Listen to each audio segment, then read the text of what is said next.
আজকে আমরা খুঁটি সংক্রান্ত প্রশ্নগুলোকে সমাধান করব। প্রশ্নটির দিকে লক্ষ্য করেন, দেওয়া আছে একটি খুঁটির 6 ভাগের 1 অংশ কাদায়, 2 ভাগের 1 অংশ পানিতে এবং বাকি অংশ পানির উপরে আছে। পানির উপরের অংশের দৈর্ঘ্য 2 মিটার হলে মোট বাঁশটির দৈর্ঘ্য কত?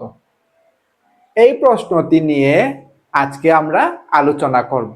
আপনাদের সাথে আছি আমি সুজিত, চন্দ্রিমা পাঠশালার পক্ষ থেকে আপনাদের সবাইকে স্বাগতম।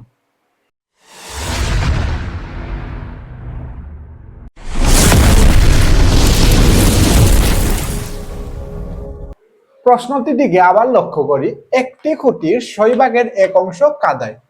তার মানে হচ্ছে মাটির নিচে যে অংশটুকু আছে বাঁশের, সেটি হচ্ছে 6 ভাগের 1 অংশ।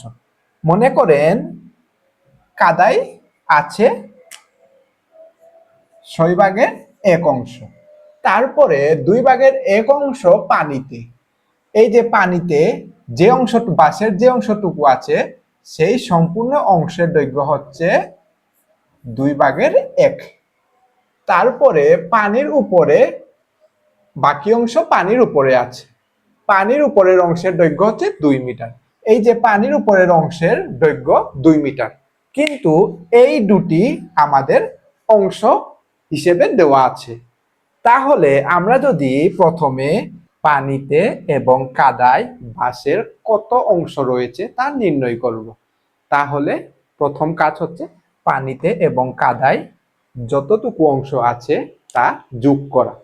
এই দুটি অংশ যোগ করার ফলে আমরা এই অংশের পরিমাণ নির্ণয় করতে পেরেছি। তারপরে আমাদের দেওয়া আছে এই যে পানির উপরের অংশের দৈর্ঘ্যর পরিমাণ হচ্ছে 2 মিটার।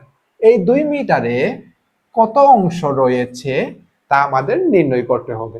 আমরা যদি এই সম্পূর্ণ অংশ থেকে পানিতে এবং কাদায় অংশের পরিমাণ বিয়োগ করি, তাহলে আমরা এই অংশের পরিমাণ পাব। তাহলে প্রথম কাজ আমাদের কি? পানিতে এবং কাদায় কতটুকু আছে, কত ভাগ আছে তা নির্ণয় করা। তাহলে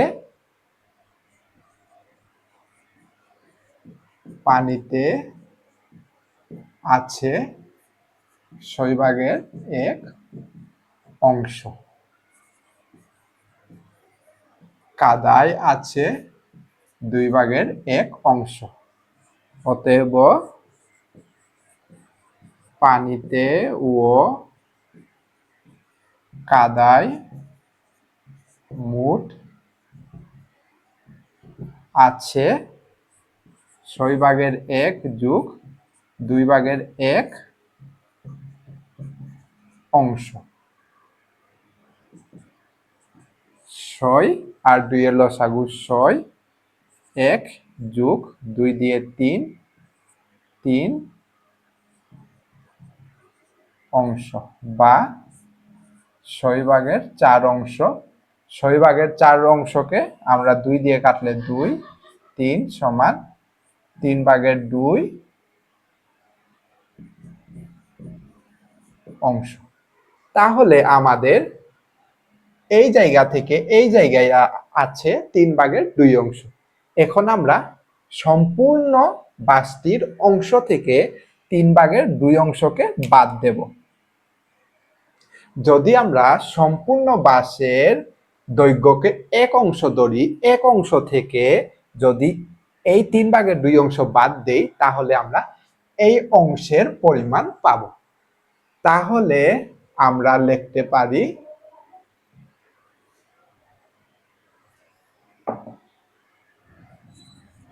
দড়ি বাঁশটির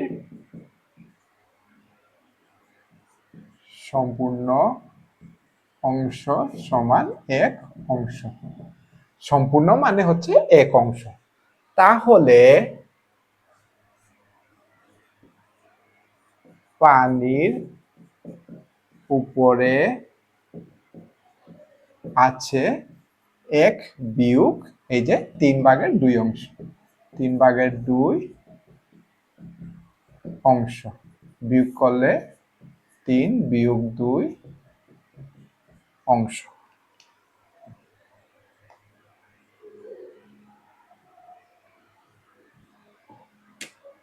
সমান 3/1 অংশ। এই যে 3/1 অংশ পেলাম সেটি হচ্ছে এই অংশটুকুর পরিমাণ। তাহলে আমরা লিখতে পারি 3/1 অংশ সমান 2 মিটার। তাহলে আমরা কি লিখতে পারি? 3/1 অংশের দৈর্ঘ্য কত? 2 মিটার। অতএব 1 বা সম্পূর্ণ অংশের দৈর্ঘ্য কত? 2 গুণ 3 মিটার। তাহলে হবে 6 মিটার। যেহেতু এইখানে সম্পূর্ণ অংশের দৈর্ঘ্য দেওয়া আছে তাই এটি ভাগ হবে, ভাগ হলে এটি 3 উপরে আসবে আর 2 আর 3 গুণ হবে, 2 আর 3 গুণ করলে হবে 6 মিটার। তাহলে আমরা এই সম্পূর্ণ বাসটির দৈর্ঘ্য পেলাম কত? 6 মিটার। এরকম অনেক প্রশ্নই আপনারা পাবেন। এই প্রশ্নগুলোকে আপনি সেম প্রসেসে সমাধান করতে পারবেন। যদি আজকের প্রশ্নের সমাধানটি সম্পূর্ণ বুঝে থাকেন তাহলে এই প্রশ্নের সমাধান কত হবে কমেন্টে জানাবেন। এই প্রশ্নটি হচ্ছে একটি বাসের 5/2 অংশ লাল, 4/1 অংশ কালো, 3/1 অংশ সবুজে আবৃত এবং অবশিষ্ট অংশ 6 মিটার হলে বাসটির দৈর্ঘ্য কত?